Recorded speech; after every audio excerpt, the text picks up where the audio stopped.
почитувани граѓани, денес навршуваме една година од конституирањето на овој пратенички состав или верифицирањето на нашите мандати во овој состав.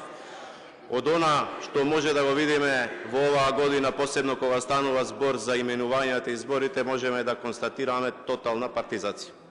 Денес, како точка на дневен ред, еден од изборите или едно од најважните именувања што го прави собранискиот состав, бидејќи изборот на гувернер на Народна банка е токму таков избор. Зошто го спомнувам ова? Затоа што гувернерот на Народна банка и Народната банка е токму уставна категорија. И не случајно предлогот за гувернер доаѓа од председателот на државата, а го гласа собранието со мнозинство гласови. Јас денес искрено очекува после сите говори и настапи овде на председателката Давкова дека ќе биде присутна, бидејќи пред година и две недели токму од оваа говорница кажа дека сите предлози кои што ќе ги дава ќе бидат предлози кои што ќе држат место, цитирам, и дека таа ќе биде присутна. И денес чекав да биде таму горе во салава или да дојде да образложи зошто го дава овој предлог.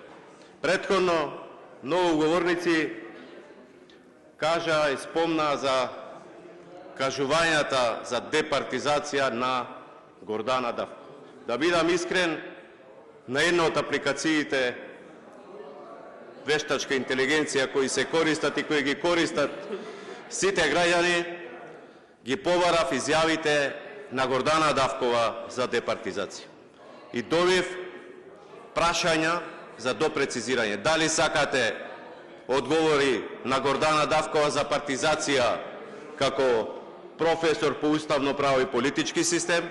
Дали сакате одговори или реченици на Гордана Давкова како пратеник во опозиција? Дали сакате зборови за департизација на Гордана Давкова како кандидат за пратеник, како кандидат за председател, или пак сакате вистински чекори за департизација на Гордана Давкова? Впрочем, тоа е она што таа го прави денес со давањето на овој предлог.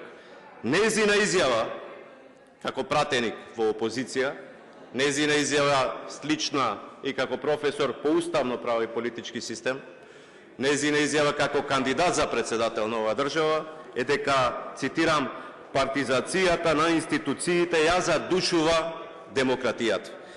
Ќе се залагам за департизација на администрацијата. Замислете, жената што дава ваков предлог за гувернер на Народна банка зборува за департизација на администрацијата, а таа дава чисто партиско решение за гувернер на Народна банка. Токму затоа, бидејќи е важен избор на гувернер, бидејќи е важна улогата и целта која што има Народната банка, со сета одговорност, со сета должност, секако и како пратеник, не можам и не можеме како опозиција да дадеме поддршка предлогот Трајко Славенски да биде избран за гувернер на Народна банка. И овде не зборуваме за личности, посебно не зборуваме за личност која што не е присутна и не може да каже ништо спротивно од она што го зборуваме, иако не е тој таков, баш спротивно настапува и по медиуми и сепак треба да зборуваме за принцип. А принципот е дека оваа институција треба да биде независна и принципот на председателката Давкова е дека ќе предлага независни кандидати за вакви независни институции. Зошто? Затоа што независноста на Народна банка не смее да биде само формална. Таа мора да биде и суштинска и видлива. Ако ќе предложите човек кој долги години е политички активен, преку 20 години на највисоки партиски функции, член на извршен, подпредседател, министер предложен од таа партија и така натака, тогаш логички е да си го поставиме прашањето дали овој избор ќе ја засили довербата во Народната банка или таа дополнително ќе ја еродира. Претходно се зборуваше и за квалитетот на Трајко Славевски како академик, како професор. Не би сакал да спорам, бидејќи сепак носи титула која што титула ја стекнал во оваа држава, но можеме да кажеме за сите негови изјави, посебно за таа за минимална плата. Видете, на 13.9.2019 година, замислете, тога се зголемувала минималната плата од 9.000 на 12.000 денари. Значи 200 евра. Од 150 на 200 евра.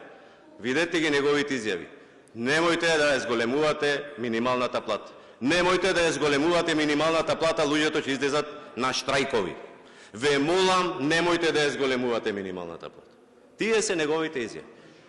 Кажете, предпоставувам, мислел дека штрајкови ќе излезат луѓето, бидејќи со зголемување на минималната плата ќе се случат отпуштање од работа или дека ќе ги изгубат работните места. Кажете ми еден работник, едно име, кој што за зголемување на минимална плата од 9 на 12.000 денари изгубил работно место.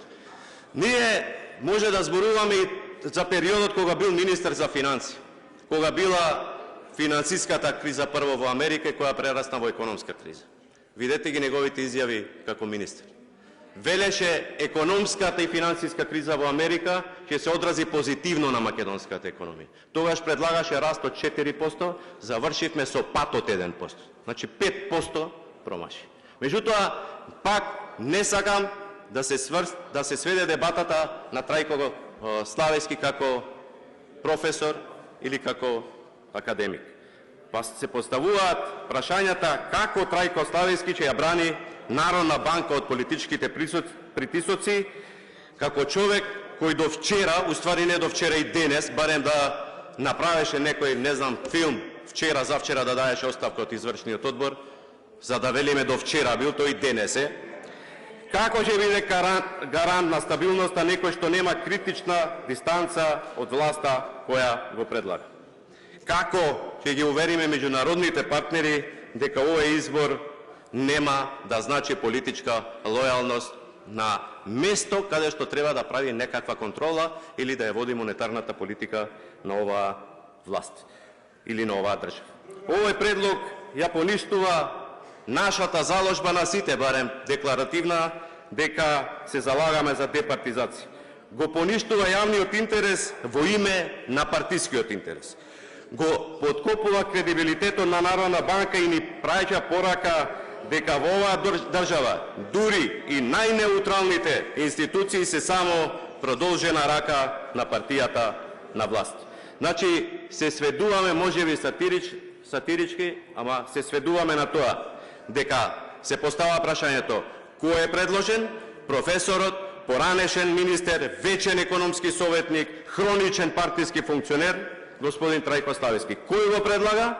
Го предлага ни помалку ни повеќе професорката Гордана Давкова, иначе декларирана подржувачка на департизација, борец за институционална независност, човек од академската елита, и фактички овде сатиричната магија почнува да свети со сиот свој сјај. Колеги, да завршам, ова не е битка со Славевски, ниту како личност, иако спомнав претходно некои работи кои што ги правил како министер или ги промашил како министер. Ова е борба со принципот на политичка контаминација.